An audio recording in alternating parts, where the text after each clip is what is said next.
Okay, with Group C done. Time to look on to Group D. I guess that's why I'm looking at it. Group D, of course, Amazon, Misty, SMCY, XYZ, DISO, APLY. Today, I'll just take a look at APLY Fund to compare it to its past performance as well as the underlying equity. Overall, I figured I'd start. APLY been around for a little while, but as far as its size, it's what do we got here? About $145 million fund, which, as you can see, relative to some of the other yield max funds, just pick out a few to compare to.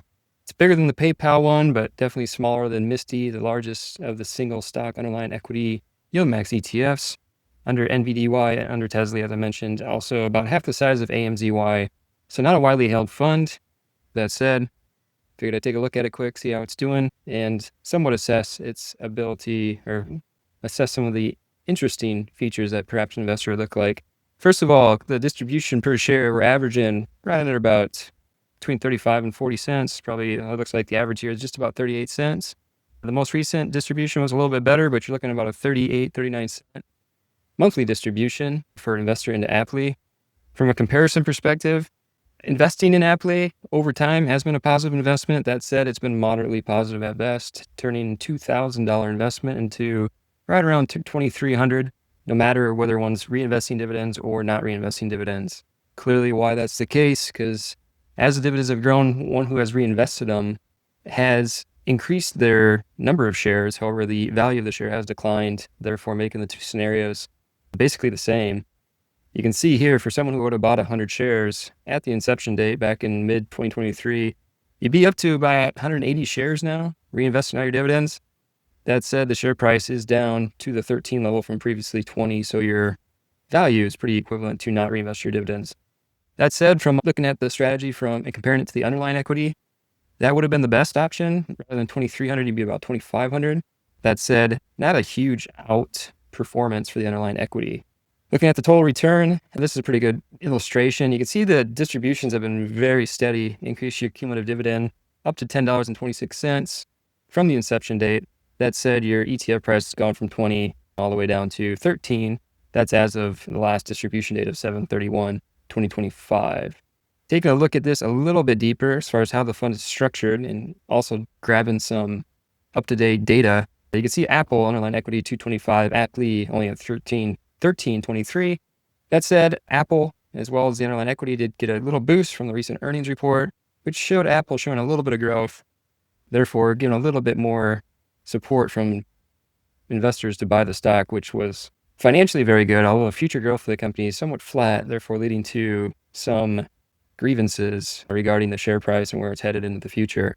As far as APLY the fund, though, for those who are really interested in some of the details, you can see, of course, the underlying equity at 225, roughly where this dark line is. The synthetic is currently structured at 205, so therefore there is some value in the synthetic, which basically mirrors the underlying equity price for its performance. As far as what they have sold, they have several, or I guess most of their contracts are sold at this 232.50 strike. Those do expire not this Friday, but next Friday. As far as this Friday, they got roughly 1640 contracts sold at the 235 strike.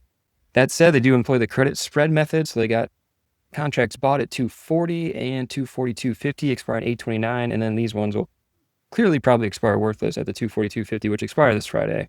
As far as how the fund is made up, as I noted before, it is trading at about 1325 right now. That said, the synthetic, or 1323, there is about $1.32 in the synthetic. The other contracts they have sold out on a weekly basis, only contributing about 4 cents, negative drag to the underlying, or to the ETF price at the moment. That said, from their synthetic usage perspective, from their synthetic, they have the ability to write 6,420 calls.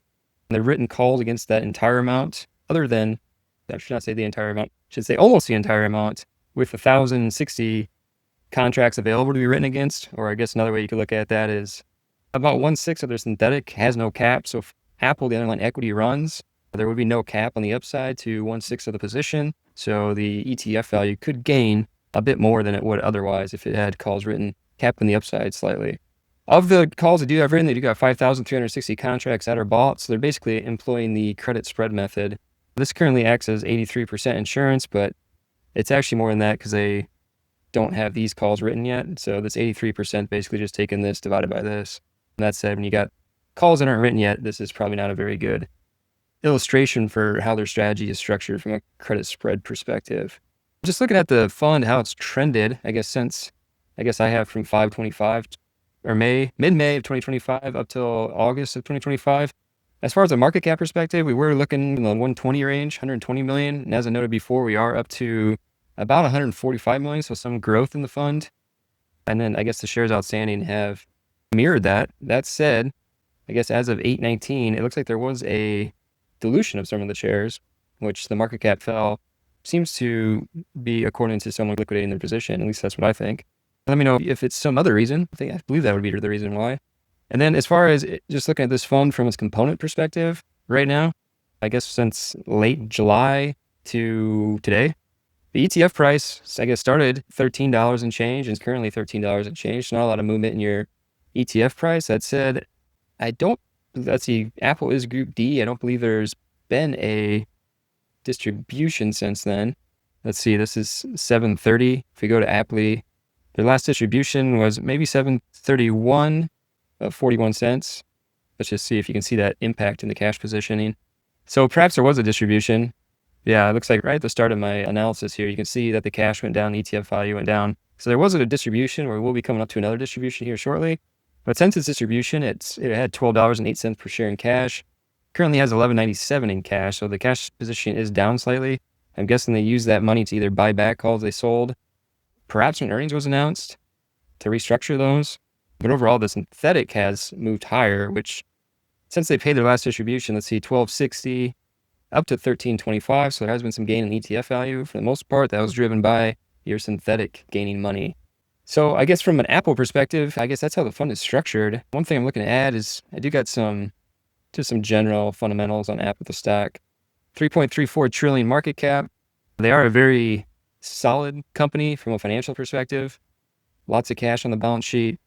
Very good financial metrics. I said their growth has somewhat flatlined the last year or two, which is fine for a large company, although they seem to be trading at a pretty high PE ratio for a company experiencing relatively modest growth.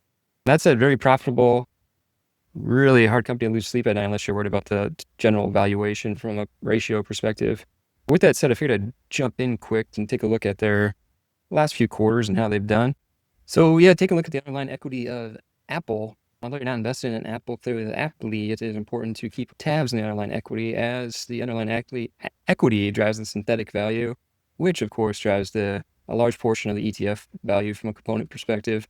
But I think everybody's pretty much aware of Apple. Market cap over the 3 trillion barrier. That said, it's not the most valuable company anymore, as NVIDIA has taken its place. That said, just a couple of things I wanted to note. Capital structure, not really lots to note. They do have a lot of cash. They equally have debt. Market cap, enterprise value, somewhat similar to one another. But one of the main things I like to look at is their valuation ratio. Clearly tells you, at least over the past, 1, 2, 3, 4, 5 years, when you're buying a share of Apple from a ratio perspective, how much are you paying? Clearly, when you buy it from a stock perspective, you might be spending more for the stock. However, if the earnings have gone up quite a bit, you might be getting more for what you spend. Although if you look at it from a ratio perspective, you can see recently, or at least as of 2024, you are definitely paying more for the shares based on a price to earnings ratio than you were back in the dip of 2022.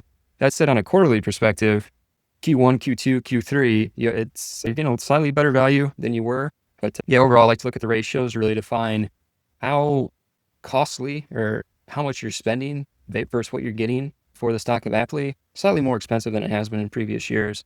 That said, we look at the quarterly growth. The only thing probably to note, you can see revenue 94 billion versus 85 billion on a quarter to quarter, so clearly growing. That said, if you look at it from an annual basis, or I guess on the quarterly basis, that's where there was some optimism because you did have the quarterly revenues beat expectations and looks like a growth from the previous quarter. That's looking at it from an annual perspective. You can see over the last few years, revenue just visually is growing, but the pace of growth is not extreme. You can even see revenue 394 billion, 2022, 2024, thus far 391 billion. And earnings always coming in pretty well from a net margin perspective, right around the 25% mark. But you got the same net margin on a revenue base isn't necessarily growing the fastest. Net earnings are staying somewhat similar. That said, earnings per share could be going up as the company continues to buy back stock. Here you can just basically see their margin. They do take in a lot of revenue, and they actually, unlike a lot of companies, do have a pretty good gross profit margin right around It's getting close to 50%. That said, you take out some of the operating expenses, you get net income right around 25%, which is pretty good for a large company. Definitely a company with a lot of financial firepower.